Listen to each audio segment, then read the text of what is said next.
وداعيا إلى الله بإذنه وسراجا منيرا.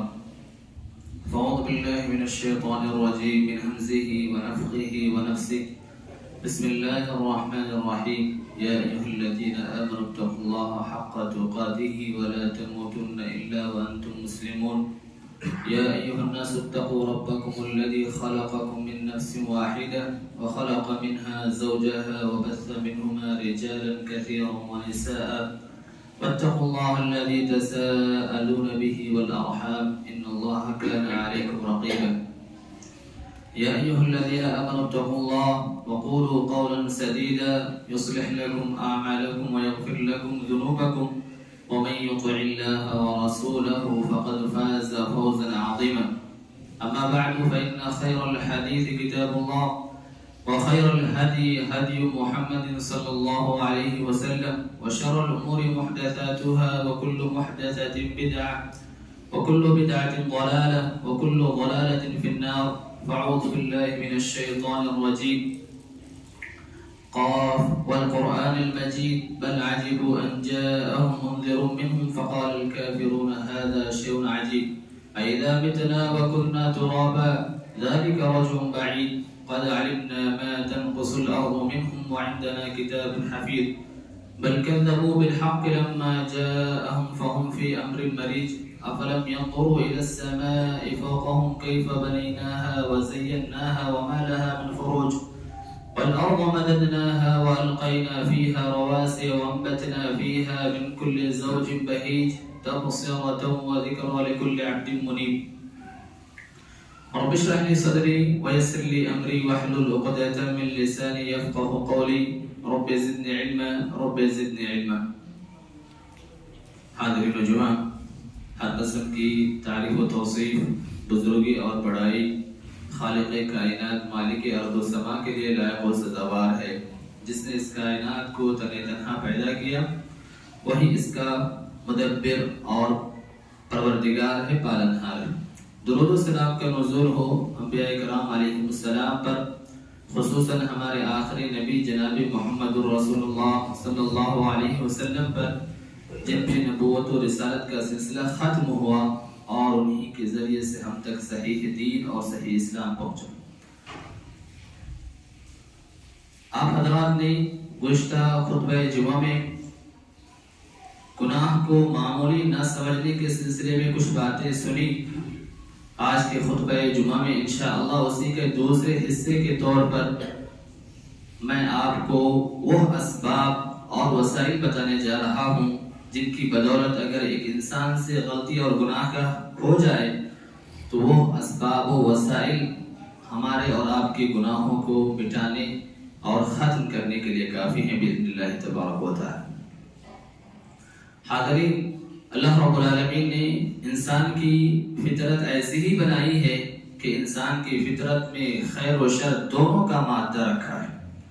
وَنَفْسٍ وَمَا سَوَّاهَا فَأَلْهَمَهَا فُجُورَهَا وَتَقْوَاهَا، یعنی نفس کی قسم اور اس کو برابر کرنے کی قسم کہ اللہ تعالیٰ نے اس نفس کے اندر برائی اور اس سے بچنے کی تدبیریں بھی ودیعت کر دی ہے، رکھتی ہے۔ انسان کا نفس انسان کو برائیوں پر، غلطیوں پر، مختلف قسم کے گناہوں پر آمادہ کرتا رہتا ہے۔ اللہ تعالیٰ نے سورہ یوسف میں یوسف علیہ السلام کی زبانی کہا اِلَّا مَا رَحِمَ رَبِّ، کہ سوائے اس کے کہ میرا رب جو ہو رہا ہے، جس میں اللہ تعالیٰ نے سورہ یوسف علیہ السلام کی زبانی یہ بات کہی ہے کہ ہر انسان کا نفس اس کو برائی کی طرف آمادہ کرتا ہے، اس کو برائیوں کی طرف لے جاتا ہے، سوائے اس کے جس پہ اللہ رب العالمین رحم کرے۔ اللہ کے نبی صلی اللہ علیہ وسلم نے اسی بات کی طرف اشارہ کرتے ہوئے فرمایا کہ ایک انسان کا نفس اس کو برائیوں کی طرف لے جاتا ہے، اس کو برائی غلط کاموں کے ارتکاب پہ ابھارتا ہے، جس کے نتیجے میں انسان مختلف قسم کے گناہ، مختلف قسم کی غلطیوں کا مرتکب ہوتا رہتا ہے۔ آپ صلی اللہ علیہ وسلم فرماتے ہیں والذی نفسی بیدہ، اس ذات کی قسم جس کے ہاتھ میں میری جان ہے، اگر تم گناہ کا ارتکاب نہ کرو، یعنی تم سے گناہ اور غلطی کے کام نہ ہو، تو اللہ تعالیٰ تم کو ختم کر کے ایک ایسی قوم کو لے آئے جو غلطی کرے، گناہ کرے اور اللہ رب العالمین سے اپنی غلطیوں کی، اپنے گناہوں کی معافی مانگے اور اللہ تعالیٰ انہیں معاف کر دے۔ اسی وجہ سے انسان گناہ کا غلطیوں کا پتلا ہے. وہ مشہور حدیث ہم سب کی زبان پر ہے، کل بنی آدم خطاء وخیر الخطائین التوابون. ہر انسان گنہگار ہے، ہر انسان خطا کار ہے، لیکن ان گناہگاروں میں، خطا کاروں میں بہتر وہ شخص ہے جو اپنے آپ کے گناہوں سے توبہ کر لیا کرتے ہیں. انسان سے غلطی کا کام ہو جائے، گناہ کا کام سرزد ہو جائے، انسان کے اوپر ذمہ داری یہ ہے کہ وہ گناہ کا کام کرتا نہ چلا جائے اور اس گناہ کو یہ نہ سمجھے کہ میں نے چھوٹی سی غلطی کی ہے، میں نے معمولی سی غلطی کیا ہے، میں نے معمولی سے گناہ کا ارتکاب کیا ہے. اس قسم کی سوچ اس کی ہرگز نہیں ہونی چاہیے. عبداللہ بن مسعود رضی اللہ عنہ کا وہ مشہور مقولہ ہے، آپ رضی اللہ تعالیٰ عنہ کہتے ہیں کہ ایک شخص، ایک بندہ مومن اپنے معمولی سے معمولی گناہوں کو ایسے ہی تصور کرتا ہے جیسے کہ وہ پہاڑ کے دامن میں بیٹھا ہوا ہو اور پہاڑ اس پر گرنے والا ہو، اور اس کے برعکس ایک منافق آدمی اپنے گناہ کو ایسے تصور کرتا ہے جیسے کہ اس کے ناک پہ مکھی آ کر بیٹھ گئی ہو اور اس نے ہاتھ سے اشارہ کیا ہو اور مکھی اڑ کے چلی گئی ہو، بھاگ گئی. تو انسان کو اپنے گناہوں کو ہرگز بھی معمولی نہیں سمجھنا چاہیے. گناہ چاہے کتنے ہی معمولی کیوں نہ ہو، آپ اس کو معمولی سمجھیں، اسے کمتر سمجھیں، یہ گویا کہ ایک مومن کی شان نہیں. مومن کا شیوا یہی بتلایا گیا ہے کہ ایک مومن اپنے گناہوں پہ ہمیشہ ڈرتا رہتا ہے، خائف رہتا ہے اور اس کے ازالے کی مختلف فکر کرتا رہتا ہے. اللہ تعالیٰ اپنے بندوں پہ بڑا ہی مہربان ہے. اللہ تعالیٰ اپنے بندوں پہ بہت ہی زیادہ رحم و کرم کا معاملہ کرنے والا ہے. ان اللہ بکم لرؤوف الرحیم. اللہ تعالیٰ تم پر بڑا ہی مہربان ہے، رحم کرنے والا ہے.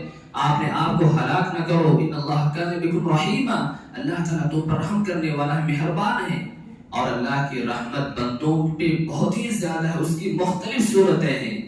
ایک بندے سے جو غلطی کا کام ہو جاتا ہے، ایک انسان گناہ کا مرتکب ہو جاتا ہے، تو یہاں بھی اللہ تعالیٰ کے بہت ہی رحمت کے مظاہر ہمیں دیکھنے کو ملتے ہیں.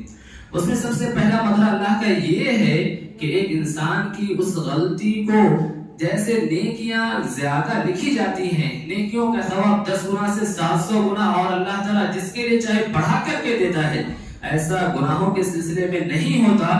ایک گناہ کو 10 گناہ لکھ دیا جائے. یہ اللہ کا فضل ہے، یہ اللہ کی مہربانی ہے کہ اللہ تعالیٰ نے گناہوں کے معاملے میں یہ قاعدہ مقرر نہیں کیا ہے کہ ایک گناہ کو 10 یا اس سے بڑھا کر کے لکھا جائے. گناہوں کے سلسلے میں اللہ کی مہربانی کا نتیجہ اور مظہر یہ بھی ہے کہ اللہ تعالیٰ اس گناہوں کے معافی کو، اس گناہوں کے مٹانے کا دروازہ انسان کی آخری سانس تک کھلا رکھتا ہے. ان اللہ یقبل توبۃ العبد ما لم یغرغر. انسان اپنے سکرات الموت کے عالم میں بھی اگر اس سے پہلے توبہ کر لیتا ہے، جان دینے کے عالم میں بھی اگر توبہ کر لیتا ہے، موت کے آثار نظر آنے سے پہلے اگر وہ توبہ کر لیتا ہے، تو اللہ تعالیٰ وہاں بھی اس کے گناہوں کو معاف کر دیتا ہے، اس کی توبہ قبول کر لیتا ہے. یہ ہے اللہ کے رحمت کے مظاہر. گناہ گاروں کے سلسلے میں اور گناہ کے سلسلے میں ساتھ ہی ساتھ اللہ تعالیٰ کی رحمت کا مظاہر یہ بھی ہے کہ اللہ رب العالمین بندوں کو اس بات پر ابھارتا ہے کہ انسان آپ سے اگر غلطی ہو جائے، گناہ کا کام ہو جائے، آپ کو اللہ کی رحمت سے مایوس ہونے کی ضرورت نہیں. آپ کو اپنے گناہوں کو اتنا عظیم سمجھنے کی ضرورت نہیں ہے اور آپ گناہوں کو دیکھ کر کے مایوس ہو جائیں، ایسا نہیں ہے. ان اللہ یغفر الذنوب جميعا. اللہ نے کہا کہ مایوس ہونے کی ضرورت نہیں. قل یا عبادی الذین اسرفوا علی انفسهم لا تقنطوا من رحمت اللہ ان اللہ یغفر الذنوب جميعا. جنہوں نے اپنے آپ پر زیادتی کی ہے، اپنے آپ پر گناہ کیے ہیں، ظلم کیا ہے، ان کو مایوس ہونے کی ضرورت نہیں. اللہ تعالیٰ ہر قسم کے گناہوں کو معاف کرنے والا ہے، بشرطے کہ انسان قاعدے سے اور سلیقے سے اللہ رب العالمین سے معافی مانگے. اللہ کی رحمت کا مظہر یہ بھی ہے کہ اللہ تعالیٰ نے متعدد اسلوب، متعدد اسباب اور وسائل بتلائے ہیں، جن اسباب و اسلوب اور وسائل کو اختیار کر کے انسان اپنے گناہوں سے چھٹکارا پا سکتا ہے، اپنے گناہوں کو مٹا سکتا ہے. قرآن و حدیث کے مطالعے سے ہمیں بہت سے اسباب معلوم ہوتے ہیں، بہت سے ایسے ترکیبیں معلوم ہوتی ہیں جن کو اختیار کر کے ہم اپنے گناہوں کو مٹا سکتے ہیں، اپنے گناہوں سے چھٹکارا پا سکتے ہیں. ان اسباب و وسائل میں سب سے اہم جو ہے وہ اللہ کے یہاں توحید کا مقام اور مرتبہ ہے. ایک انسان موحد ہو، مشرک نہ ہو، تو اللہ تعالیٰ اس کے گناہوں کو مٹا سکتا ہے، اس کے گناہوں کو مٹانے پر قادر ہے اور مٹاتا رہتا ہے۔ اللہ کے نبی صلی اللہ علیہ وسلم کی ایک مشہور حدیث میں آپ نے فرمایا کہ ہر پیر اور جمعرات کے انسان کو گناہوں کے مٹایا جاتا ہے سوائے اس شخص کے جس کو اور اس کے بھائی کے مابین دشمنی ہوتی ہے، عداوت ہوتی ہے۔ اللہ تعالیٰ کہتے ہیں کہ ان دونوں کو چھوڑ دو، ان دونوں کو مہلت دو، یہاں تک کہ آپس میں وہ لوگ صلح نہ کر لیں۔ ایک حدیث میں اللہ کے نبی صلی اللہ علیہ وسلم نے فرمایا، جو حدیث قدسی ہے، اللہ تعالیٰ فرماتے ہیں اے میرے بندو، تمہارے گناہ اتنے زیادہ ہوں کہ وہ زمین کی وسعت کے برابر ہوں، پھر بھی اگر تم اللہ کے ساتھ شریک نہ کرو اور تم میرے ساتھ کسی کو شریک نہ کرنے کی حالت میں، توحید کی حالت میں مجھ سے مل جاؤ تو میں تمہارے ان تمام ہی گناہوں کو معاف کرنے والا ہوں، اور ان تمام گناہوں کے عوض میں تمہارے پاس اتنی ہی زیادہ مغفرت لے کر کے آنے والا ہوں۔ تو انسان توحید کے معاملے میں اپنے آپ کو نہایت ہی موحد رکھے، شرک کے ہر قسم کے وسائل سے دور رہے، شرک چاہے اصغر ہو کہ اکبر ہو، ضرور اپنی زندگیوں میں اس کو ہرگز اپنی زندگیوں میں کہیں آنے نہ دے۔ تو ایسی صورت میں اللہ رب العالمین ایسے شخص کے گناہوں کو معاف کر دے گا اور معاف کرتا رہتا ہے۔ حدیث البطاقہ کے نام سے احادیث کتابوں میں بڑی مشہور حدیث ہے، اس کا باختصار خلاصہ یہی ہے کہ ایک انسان کے 99 گناہوں کے دفتر ہوں گے، لیکن وہ گناہوں کے دفتر اگرچہ کہ وہ تحت نگاہ ہوں گے، لیکن اللہ تعالیٰ کی توحید کے مقابلے میں، کلمہ توحید کے مقابلے میں ان تمام دفتروں کی کوئی حیثیت نہیں ہوگی، اگرچہ کہ وہ دفتر نہایت ہی معمولی شکل میں ہوگی، اگرچہ کہ وہ بطاقہ نہایت ہی چھوٹا ہوگا جس میں کلمہ توحید لکھا ہوا ہوگا، اور گناہوں کے وہ دفتر تحت نگاہ ہوں گے، لیکن اس کے باوجود کلمہ توحید کے سامنے یہ چیزیں رک نہیں سکتی ہیں، ان چیزوں کا مقابلہ ہو نہیں سکتا ہے۔ تو توحید کا معاملہ اللہ کے یہاں بہت ہی عظیم ہے، توحید بہت ہی ذی شان ہے، لہذا توحید کے سلسلے میں ہم تمام ہی کو کسی قسم کے کمپرومائز کی ضرورت نہیں ہے، ہم ہمیشہ توحید پر کاربند رہیں اور شرک سے حتی الامکان گریز کریں۔ اس کے بعد جو وسائل انسان اختیار کرتا ہے ان میں سے ایک یہ ہے کہ انسان اپنے گناہوں سے توبہ کرتا رہے، اپنے گناہوں کی مغفرت طلب کرتا رہے۔ اللہ رب العالمین نے قرآن مجید میں اس بات کی طرف اشارہ کرتے ہوئے فرمایا ہے وَمَن يَعْمَلْ سُوءًا أَوْ يَظْلِمْ نَفْسَهُ ثُمَّ يَسْتَغْفِرِ اللَّهَ يَجِدِ اللَّهَ غَفُورًا رَحِيمًا۔ جو آدمی گناہ کا کام کرتا ہے، اپنے آپ پر زیادتی کرتا ہے، اس کے بعد اللہ تعالیٰ سے اپنے گناہوں کی معافی مانگ لیتا ہے تو وہ اللہ تعالیٰ کو بڑا ہی مہربان اور گناہوں کو معاف کرنے والا پاتا ہے۔ حدیث قدسی میں اللہ تعالیٰ نے فرمایا اے میرے بندو، اگر تمہارے گناہ آسمان کی اونچائی کو چھونے لگے، اس کے باوجود بھی تم نے مجھ سے اب توبہ کیا، اپنے گناہوں کی مغفرت چاہی، میں تمہارے تمام ہی گناہوں کو معاف کر دوں گا اور مجھے کسی قسم کی پرواہ نہیں ہوگی۔ استغفار کرنی چاہیے، ہمیشہ ہم کو اپنے گناہوں کی معافی کا مطالبہ کرتے رہنا چاہیے۔ استغفار کے لیے ضروری نہیں ہے کہ ایک انسان غلطیوں کا مرتکب ہو، انسان گناہ کا کام کرے تبھی استغفار کرے، بلکہ استغفار بغیر گناہ کے بھی ہونا چاہیے۔ اللہ تعالیٰ نے اسی بات کا حکم دیا ہے فَسَبِّحْ بِحَمْدِ رَبِّكَ وَاسْتَغْفِرْ إِنَّهُ كَانَ تَوَّابًا۔ آپ اپنے رب کی تسبیح کے ساتھ حمد و ثنا بیان کیجیے اور اللہ سے استغفار کرتے رہیے۔ تو اللہ کے نبی کو اسی بات کا حکم ہوا ہے کہ ایک انسان کے لیے ایک انسان جو ہے اپنی زندگی میں استغفار کو لازمی داخل کر لے، اور یہ ضروری نہیں ہے کہ گناہ کا کام ہو تبھی جا کر ہم استغفار کریں۔ اللہ کے نبی صلی اللہ علیہ وسلم بخشائے تھے، آپ کے اگلے پچھلے ہر قسم کے گناہ معاف کر دیے گئے تھے، لیکن اس کے باوجود ہم جانتے ہیں کہ نبی کریم صلی اللہ علیہ وسلم کا استغفار کے سلسلے میں کیا معاملہ تھا۔ ایک مجلس میں، ایک بیٹھک میں جہاں کہیں آپ موجود ہوتے، صحابہ کرام رضوان اللہ علیہم اجمعین 100 مرتبہ آپ صلی اللہ علیہ وسلم کے استغفار کو گنتے اور آپ صلی اللہ علیہ وسلم یہ دعا پڑھتے رب اغفر لی وتوب علی انک انت التواب الرحیم۔ ایک مجلس میں، ایک بیٹھک میں جس کے گناہ اگلے پچھلے سب کچھ معاف ہیں، اس کے باوجود استغفار کا یہ عالم ہے کہ ایک جگہ جہاں آپ بیٹھے ہوئے ہیں 100 مرتبہ آپ صلی اللہ علیہ وسلم استغفار کر رہے ہیں۔ تو بعد کے لوگوں کو استغفار کے سلسلے میں ان کی کیا حالت ہونی چاہیے، ہمیں استغفار کا اہتمام کرنا چاہیے۔ استغفار کے لیے کوئی مخصوص صیغہ نہیں ہے، اگر ہم اللہ تعالیٰ سے استغفر اللہ کے ذریعے سے بھی اگر مغفرت طلب کرتے ہیں تو اللہ تعالیٰ ہمارے گناہوں کو معاف کر دے گا.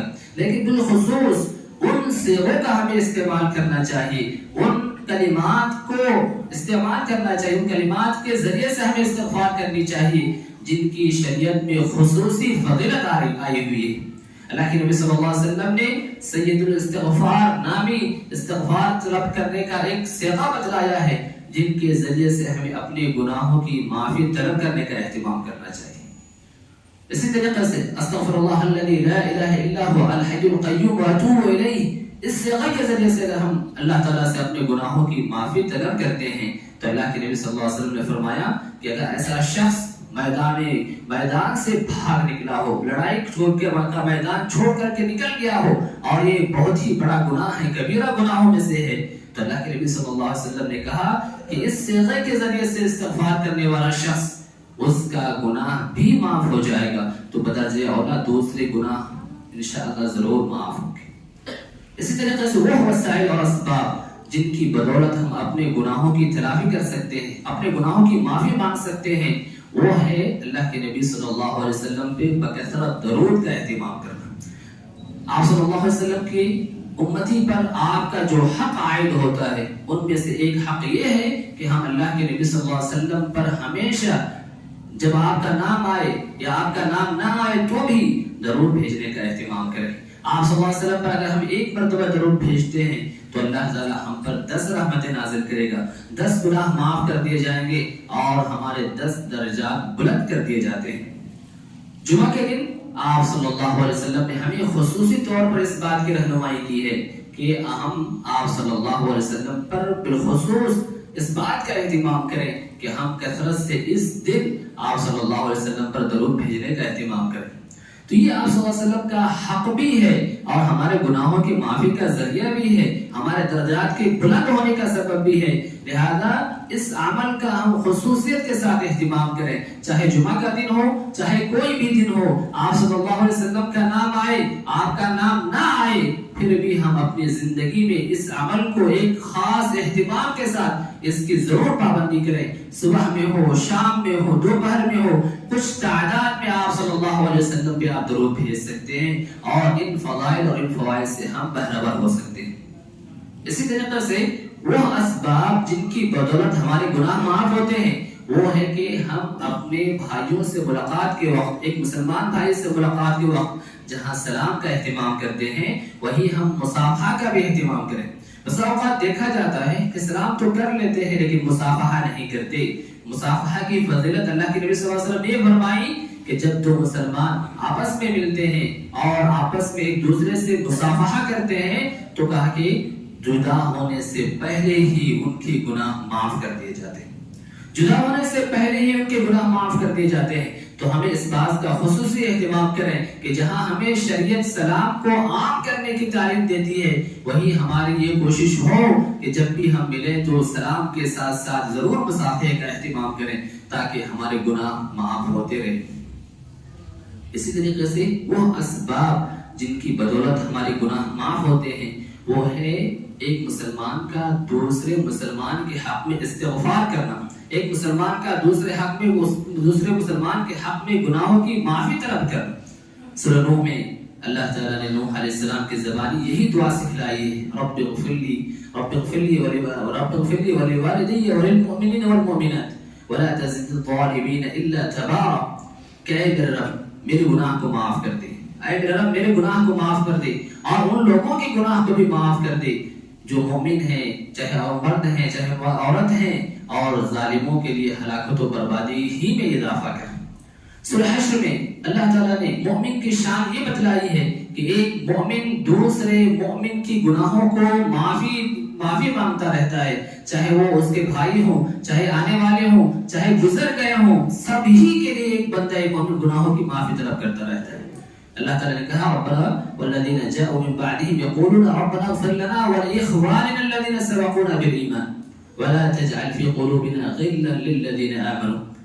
جو صحابہ کے بعد جو آئے ہوئے ہیں ان کا شیوا یہ ہے کہ وہ لوگ کہتے ہیں کہ اے ہمارے رب ہمیں بھی معاف کر دے اور ہمارے ان بھائیوں کو بھی معاف کر دے جو ایمان میں ہم سے سبقت کر چکے ہیں، اور ہمارے دلوں میں ان کے لیے کوئی کینہ کپٹ نہ رکھنا.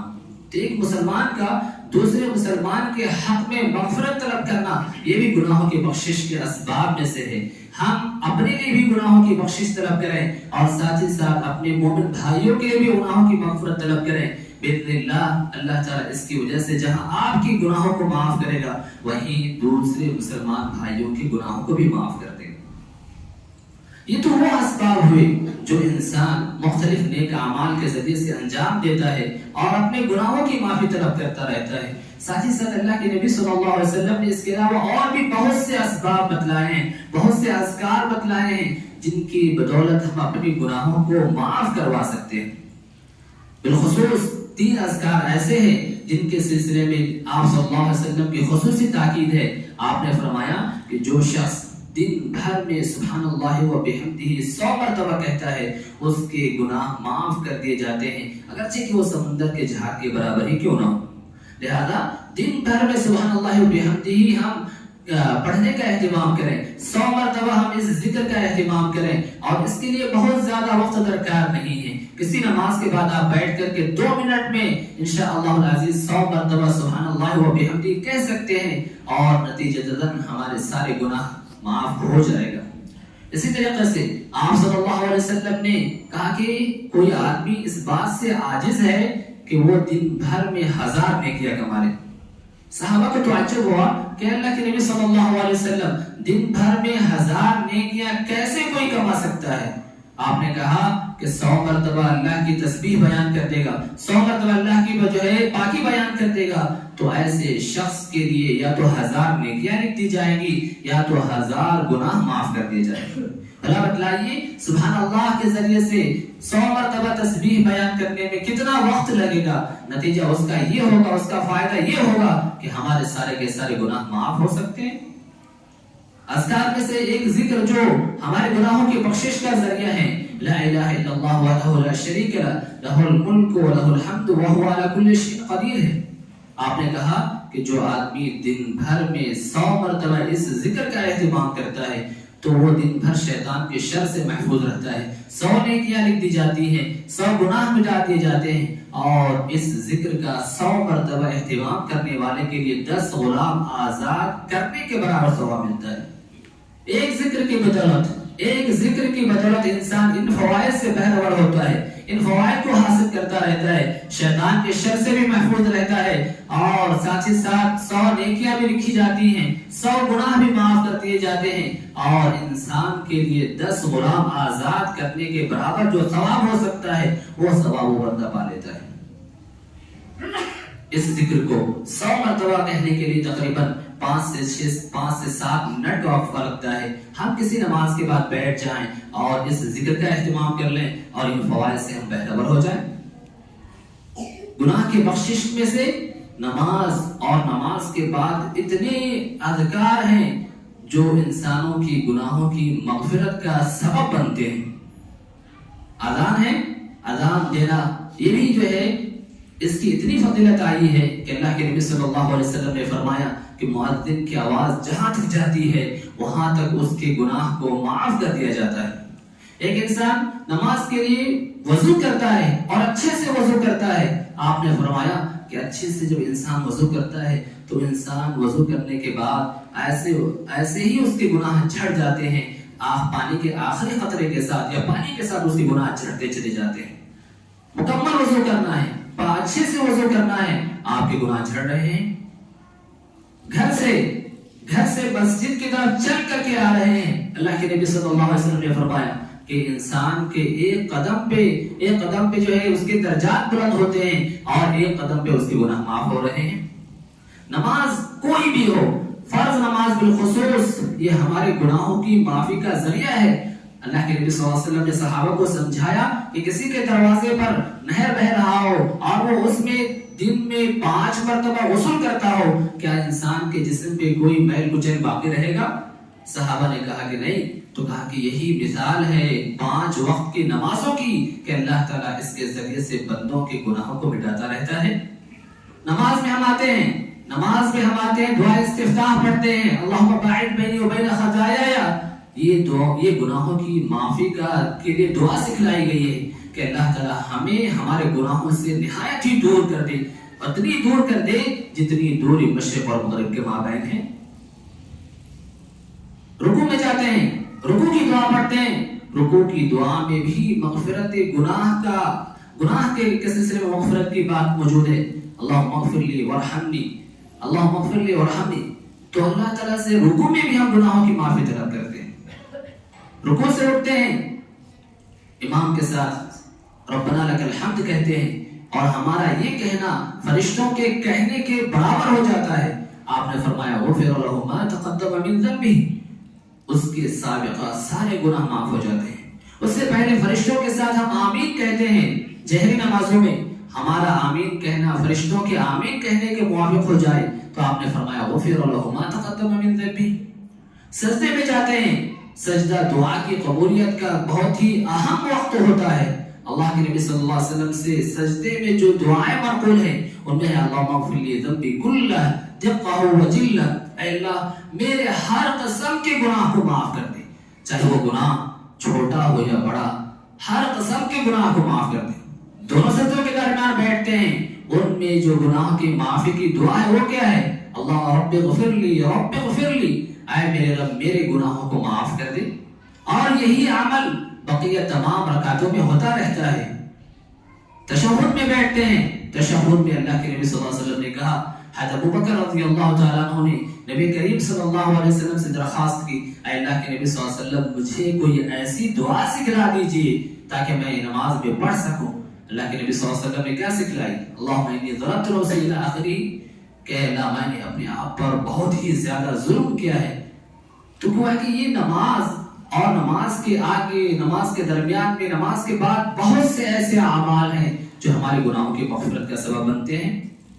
نماز کے بعد تسبیح و تحمید کی پابندی کرنا یہ ہمارے گناہوں کی معافی کا ذریعہ ہے۔ 33 مرتبہ سبحان اللہ، 33 مرتبہ الحمدللہ، اور 33 مرتبہ اللہ اکبر کہیں، اور 100 مرتبہ لا الہ الا اللہ آخر تک کہیں۔ یہ 100 مرتبہ اگر ہم کہتے ہیں، اس کا اہتمام کرتے ہیں، آپ نے فرمایا کہ اس کے سارے گناہ معاف کر دیے گئے۔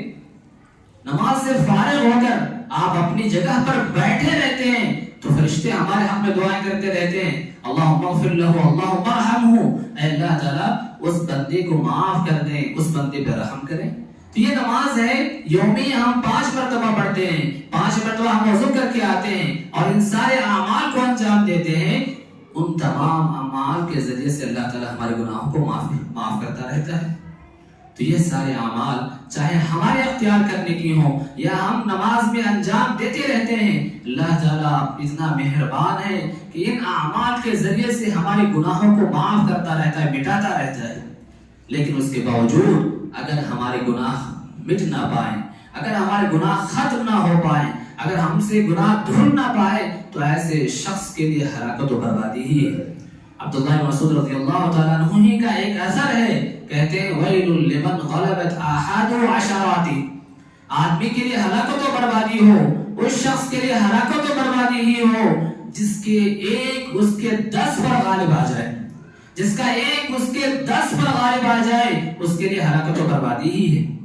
ایک 10 پر غالب آ جائے مطلب یہ کہ اس کے گناہ اس کے 10 نیکیوں پر غالب آ جائے، پھر اس کے لیے ہلاکت و بربادی نہ ہو تو اور کیا ہو، کیونکہ گناہ کا ایک ہی گناہ لکھا جاتا ہے، اس کے برعکس نیکی 10 گناہ لکھی جاتی ہے۔ تو ایک گناہ 10 نیکیوں پر غالب آ جائے پھر اس ایسے شخص کے لیے ہلاکت ہی بربادی۔ ہم میں سے ہر شخص اپنا جائزہ بآسانی گناہ کے سلسلے میں لے سکتا ہے کہ وہ دن بھر میں اس سے اللہ کی نافرمانی کتنی زیادہ ہوتی ہے، ان سے اللہ کی مخالفتیں کتنی ہوتی ہیں، اللہ کے حق میں وہ کس قدر کوتاہی کا شکار ہوتا ہے۔ کیا وہ واقعی سنجیدگی کے ساتھ اپنے گناہوں کی معافی طلب کرتا ہے؟ اپنے گناہوں کو معاف کروانے کے سلسلے میں واقعی اس سے سنجیدگی سے کوشش ہو رہی ہے یا نہیں ہو رہی ہے؟ ہر انسان اس سلسلے میں اپنا بآسانی جائزہ لے سکتا ہے، اور انسان کو ضرور جائزہ لینا چاہیے، کیونکہ یہی گناہ ہی ہماری آخرت میں ہلاکت و بربادی کا سبب بن سکتا ہے۔ اللہ رب العالمین سے دعا ہے کہ اللہ تعالی ہمیں ہمارے ہر قسم کے گناہوں سے دور رکھے، اور ساتھ ہی ساتھ ہم سے جو بھی گناہ سرزد ہو جائے اللہ تعالی ہمارے ان تمام ہی گناہوں کو معاف فرمائے۔ آمین۔ سبحان ربک